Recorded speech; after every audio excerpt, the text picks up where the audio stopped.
Good morning from Clay and Ruthie's Backyard Farm. I just wanted to give you a video of the all clear. This is day 4, and if anything is going to happen,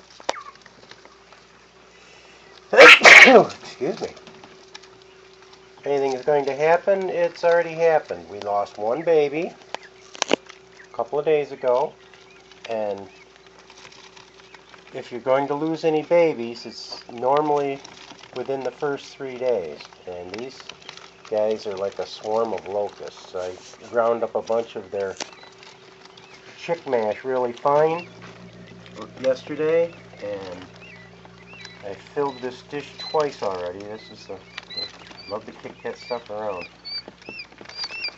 Gotta go to a different feeder now that they're all starting to eat on their own good. But you can see they're all doing very well. Got a bunch of them in the corner, got a bunch of them in this corner. And there's a lot of them at the feeders and waters. A lot of them at the water over here too. I want to make sure you always have enough waters, because they will consume a lot of food and water at the first stages. I've noticed that once they get to this size, they don't eat and drink very often. And what was he doing yesterday? He was crowing. He's 4 weeks old as of Saturday. Hello. And he learned how to crow. And he's friendly too. Hello, how are you Yeah, doing? he's pretty friendly. You want something to eat? Want And he something to talks to eat? you? Want something to eat, baby? How are you? Are you having a good day? These guys are doing great. You see, even the little tinier ones are the ones that are hatched out. We took the incubators down because I let them go the extra day or two. We let them go till the 21st. And these guys hatched out the 17th, so I'll give them a couple extra days in case there's late arrivals. And there was quite a few late arrivals. We got 13 in one batch and several, and after that it started to dwindle down to 2 or 3 into a batch, so they were just about to the end of their hatch. But we let them hatch as long as we possibly could, and then nothing hatched after. I took all the extra chicks out yesterday morning, and when I got home from work there was no chicks, so that was about the end of it. But we did end up with 62 as a total, and that was even after we lost the one, so that was a pretty good hatch.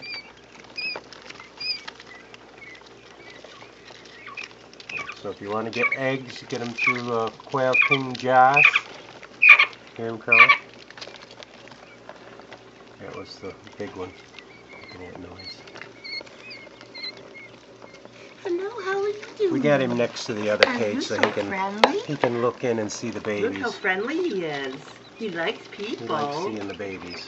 He likes people too. He comes over to the end of the fence when we come over here, or the end of the cage. Yeah. Do you like people? He's pretty friendly. Do you like people? Yes, you do. They'll all be that way. They get friendlier as they get older.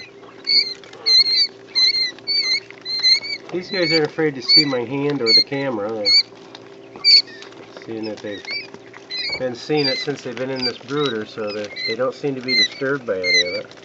Got a lot of them just keep right on consuming, but that's good. I'd rather have them consume than not. Just like your own kids. Every Yeah, time they you open always their want- mouth, you feed them. You always want to watch and make sure the babies are eating and drinking. And there's a few of the stragglers over here in the corner, but you can see they keep. There, he crowed. Did you hear him crow? Mm-hmm. He peeps a lot, but he just started crowing 2 to 3 days ago.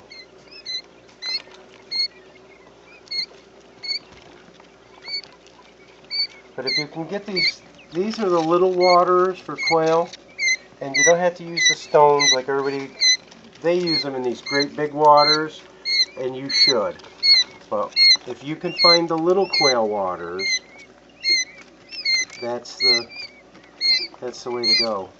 Because you don't have to use the stones in that. They don't fall asleep in it. We didn't have any loss. The one that we got lost, or the one we lost was probably not ready to come out of the shell or whatever, but he did, and he just wasn't strong enough to. He was over in the corner when Ruthie noticed him first. She let me know. But you're going to lose a few. They're just like chickens or any other animal. You'll lose one or two now and then. And both incubators work. And yes, both incubators work. So if anybody that sells you eggs gives you the line that it's your incubator, Don't just throw out your incubator. don't throw out your incubator. Because it may not be your incubator. And mine proved it. The people that sold us the first eggs didn't want to admit that their eggs were And you said there were faulty. 6 other people that complained? Yes, and there were 6 other people with That's the too same many complaint to complain. at the same time I did. So I'm going to stay away from those people on eBay. But Quail King Josh, he had very good fertile eggs, and I would get as many as you could from him. Give, And he some, had 'em give wrapped somebody nice the too. business that is willing to work with you and has a better product. The other people were just out to sell the eggs. If they could have sold the eggs as eating eggs and not advertised them as hatching eggs, and they would have been fine. But they advertised those eggs as hatching eggs, and that was false advertising as far as I'm concerned. Plus they didn't label the boxes. Very cute little babies. Yes, Oh, yeah. Quail King Josh labeled the boxes so that the post office knew that there was damaging material inside, and they were very careful with it. Like I said, we had one bad egg when we got it, but I think it was mainly because it was a thin shell, and when I went to pick it up, it kind of crushed in. It wasn't shipping's fault, wasn't His fault. his fault. That was my fault for the big, bulky clam hands I have. So The other thing too is we don't like to talk negative. I don't like talking negative, but I want to kind of warn you from having the same problem. We spent,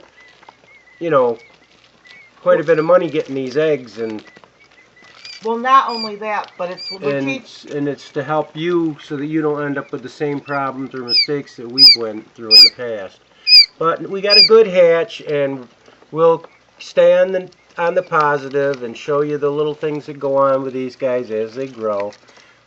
Boy, they're busy little beavers, aren't they? Yep, there he's crowing again. He just crowed again. But we're here to teach you life skills, and we want to show you that sometimes we don't want to show you that we don't want you to have Well, a false hope. actually, it was good that you saw the bitter, and now you're going to see the sweet. So Well, so they it's learn. all working out for everybody. So they learn that they could have a bad experience if they out of a situation, but don't give up. Just try something new. But we want to let them know, and also too with eBay or any of those things, Well, you have take to your shop around for buyers. You do take your chances buying eggs anyway, because you can't guarantee the fertility on eggs. But when none of them were fertile except for 11 out of 120, that's going some. Well, it's just like when we got the guinea pig and They probably had one rooster with probably about 10 hens, and that's why the fertility rate was down. You need to keep it about 1 rooster to 3 to 4 hens tops for 1 rooster. Clay, but that's even like it might not even just be eBay. That's like we got that guinea pig, and he looked pretty sick, and if I wouldn't have known it, I would have thought, oh, he's really bad off. Well, if anybody else had bought him, they wouldn't have known he had scurvy, Right. and he would have been dead within a week. Well, that's what I'm saying is when It was a vitamin deficiency, and I knew about that because I raised guinea pigs back when I was like 15 or 16 years old. and he's actually beautiful. But the thing is, oh, he's in this thing, honey. I thought you were gonna go show him. He's in this thing. No, I was I can bring him over. was just getting up.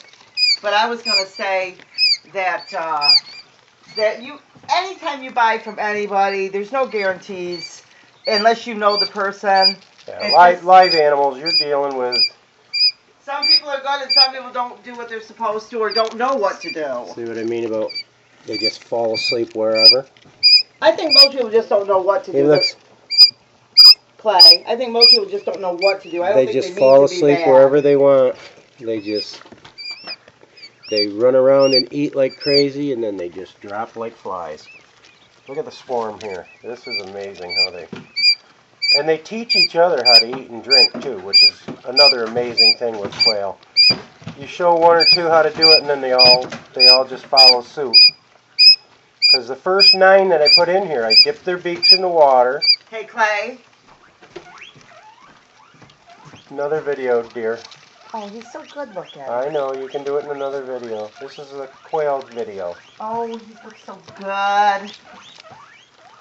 Alright, a quick shot. This is the scurvy. He can look near the. This is the scurvy pig. He's looking very good. He hasn't been handled much because it hurts when they pick him up, so I let him kind of. Yeah, well, he had some sores on him where the. And I don't think it was handled at all before, but I'm But trying he's to. looking very good.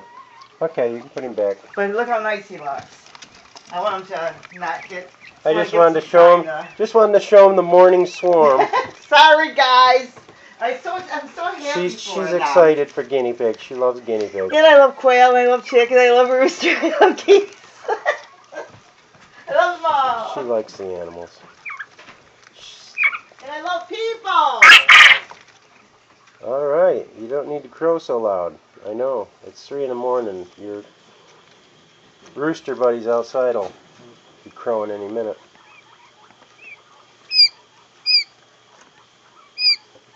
But within about 3 to 4 weeks, they'll be as big as this other one. And he's doing really well, as you can see.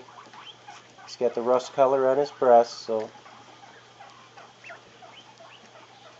But he's feathering out really nice, looking like a quail should.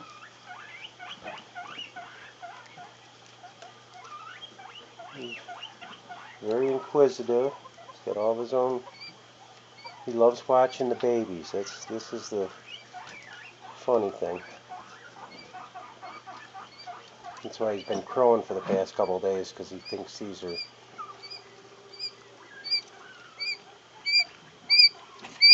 other big quail. They will be soon. Alright, this is Clay from Popel's Backyard Farm. We just wanted to show you an update on. We've got past the first 3 days, and that's the good thing. Everybody's clumping together, staying warm, and the other ones are just swarming the food and water dishes. They're falling asleep over there now. See what I mean? They just fill their little tummies and then they drop. Which is fine. I'd rather see them eating than not. This gives me some hope that we just may end up with a nice quail bunch. That one chick that did come out of that shell on the other video that the membrane dried out around his butt, he must have survived, because I haven't found any other bad quail and they all seem to be doing well. I thought he was going to have a crooked neck, but he was fine. This one over here sunning himself in the heat light. They sprawl right out with their feet right behind them. They look almost like they're dead, but you watch them and they jump right up on their feet and start running again. This batch here is falling asleep in the food dish. Their bellies are getting so full. Okay, this is Clay from Popel's Backyard Farm, and if you like the videos, like, subscribe, Wait a minute. follow. Wait a minute. Should I bring a chicken in? No chicken. Bad enough having these quail in the house for the time being. Chicken this morning? Alright, this is Clay from Popel's Backyard Farm. Follow us again. Bye-bye.